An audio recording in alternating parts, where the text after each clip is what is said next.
వారాహి అమ్మవారి పూజ మనము 16 స్టెప్స్‌లో చేసుకుందాము. ఫస్ట్ ఏంటంటే మార్నింగ్ జూలై 6 మార్నింగ్ వారాహి అమ్మవారి పటం తెచ్చుకోండి.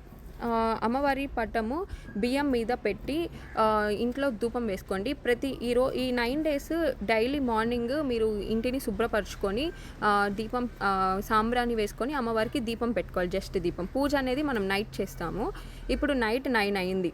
అమ్మవారికి పూజ చేసుకోవాలి. ఎలా చేసుకోవాలంటే ఫస్ట్ మనము అమ్మవారికి పటానికి రెడ్ కలర్ ఫ్లవర్స్తో మనము అలంకరిస్తాము.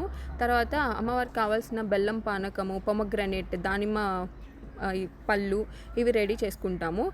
దీపం వెలిగిస్తాము. దీపం ఎర్ర వత్తులైతే మీకు చాలా మంచిది. ఇప్పుడు మామూలు వత్తులైతే కొంచెం కుంకుమ అది అద్దండి దీపానికి. ఇప్పుడు మన స్టెప్స్ స్టార్ట్ అవుతాయి. ఫస్ట్ ఏంటంటే అమ్మవారికి ఆహ్వానం చేయాలి. అమ్మవారిని ఆహ్వానించినట్టు తమలపాకులతో నీళ్లు అమ్మవారి పటం దగ్గర వదలండి. తర్వాత ఆసనం, అమ్మవారికి ఆసనం చూపించాలి. అక్షంతలు వదలండి అమ్మవారి పటం దగ్గర. తర్వాత పాద్యం, అమ్మవారి పాదాలకు నీళ్లు అందించినట్టు వదలాలి. తర్వాత అర్ఘ్యం, అమ్మవారు చేతులు కడుక్కోవడానికి నీళ్లు వదలాలి తమలపాకులతో అమ్మవారి పటం దగ్గర. తర్వాత ఆచమనీయం, అమ్మవారి దాహం తీర్చినందుకు నీళ్లు వదలాలి. తర్వాత స్నానం, మీకు కుదిరితే నీళ్ళలో కొంచెం పసుపేసి అమ్మవారికి అభిషేకం చేసినట్టు కొంచెం నీళ్లు మీకు అమ్మవారి కానీ విగ్రహం ఉంటే అమ్మవారికి పసుపు నీళ్ళతో అభిషేకము, కుంకుమ నీళ్ళతో అభిషేకము, ఇలా అభిషేకం చేసుకోవచ్చు.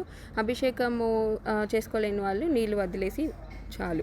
అమ్మవారి దగ్గర స్నానానికి నీళ్లు వదలండి తమలపాకులతో. తర్వాత వస్త్రం, అమ్మవారికి మీకు ఇది బియ్యం మీద red colour sari, red colour jacket, ఒక తాంబూలం అంటే తమలపాకుల మీద 2 వక్కలు అమ్మవారికి అది సమర్పించాలి. ఇది కుదరని వాళ్ళు ఒక కాటన్ లేకపోతే ఒత్తి తీసుకోండి. ఒత్తిని కొంచెం ఎక్స్పాండ్ చేసి